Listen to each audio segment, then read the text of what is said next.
Hello everyone and welcome back to the Ringside Chat. I'm your host Robby from Major League Eventing, and today we're going to review all the cross-country action. And we're also going to give a little bit of a preview for the final and the most tense phase, the show jumping.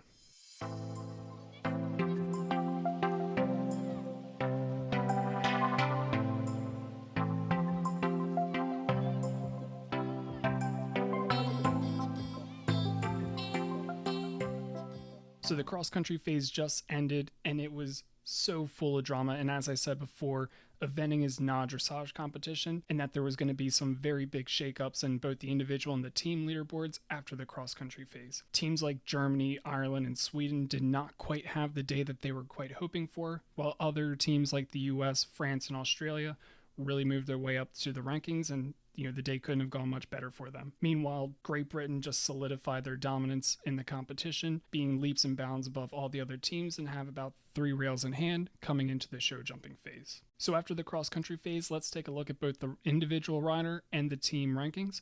Right now, we have the individual rankings popping up, and we have Oliver Townend and Balmoral Class sitting still in their dressage score on a 23.6. Just a complete masterclass of a cross-country ride that he had. I really thought that it was going to be very, very tough to make the cross-country time and that we weren't going to see anyone make that time until later in the day. And Oliver just completely knocked that prediction out of the park and went clear and inside the time right on the second ride. It was honestly incredible. In second place currently, we have Julia Krajewski riding her horse Amand de Benneville, sitting on a 25.6. Right now, she's the saving grace for Germany and really hoping that she can finish with an individual medal after the final phase. And in third place, we have Laura Collette riding her horse London 52, and they're currently sitting on a 25.8. Great Britain not only is dominating the team aspect of this, but they're also coming in strong with 2 riders in the top 3 coming into the final phase. And if we also take a look at the team rankings right now, as I said, Great Britain is just leaps and bounds above everyone else at the moment, followed relatively closely by Team Australia, and then shortly behind them we also have France. Throughout the cross-country phase, there's one thing that really stood out to me, and that time was a very big factor in how the leaderboard is shaping up at the moment. At the very end, only 6 horse and rider combinations finished clear and inside the time. I knew that the time was going to be difficult, but 6 combinations making clear and inside the time is very, very difficult. And then we could also see that fence 14C, that tricky corner at the bottom of the hill there, that combination seemed to be the bogey fence. It tripped up riders like Sam Watson, and then what we saw at the very end tripped up the great Michael Young as well, picking up a very surprising 11 penalty points by knocking the frangible pins, something that no one really thought was expecting, and it also proves that Michael Young can actually be beaten in the Olympics. I know it's very hard to believe, but we all saw it. It's honestly incredible. That jump really seemed to give a lot of people issues, and if it can give Michael Young issues, it could really happen to anyone. And like I said, after the dressage phase, eventing is not won or lost on the dressage phase. It can be severely impacted on the cross-country phase, but this is also not a cross-country competition. We still have one more very exciting show jumping phase left, and the sport of eventing is all about who's the best overall horse and rider combination across all 3 phases. So before the final show jumping phase, the horses have one more horse inspection just to make sure that everyone is sound. We could possibly see some team shakeups by having to move over to their substitute rider and horse combinations just in case a horse does come up lame. This will cost the team 20 penalty points, which we did see with Sweden just earlier today, with Ludwig Svennerstall having to back out of the competition due to some lameness before the cross-country phase. We hope that none of that has to happen, but it is a possibility. So we could see some additional movement in the leaderboard before the jumping phase even begins. We also have 2 jump sessions coming up. The first session is going to be for the team medals, and the second session is going to be for the individual. The individual competition is going to be reserved only for the top 25 horse and rider combinations coming into the show jumping phase. We also have 2 jump sessions coming up. We have the team medals coming up first, where all the teams will get to compete. And then immediately afterwards, we're going to have the individual jumping competition, where the top 25 horse and rider combinations will be going up for those individual medals.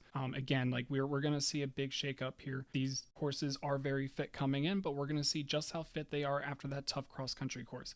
It was very short, but with the terrain that we saw, with all the tight turns, a couple tricky fences, the horses could be a little bit more tired than what we could possibly expect, which could potentially be just that one costly rail that can drop them completely out of medal contention for both either the team or the individual. It's going to be very interesting to see how the horses come into the jump phase, both of them if that combination is lucky enough to qualify for the individual. But again, this is the phase that can be won or lost.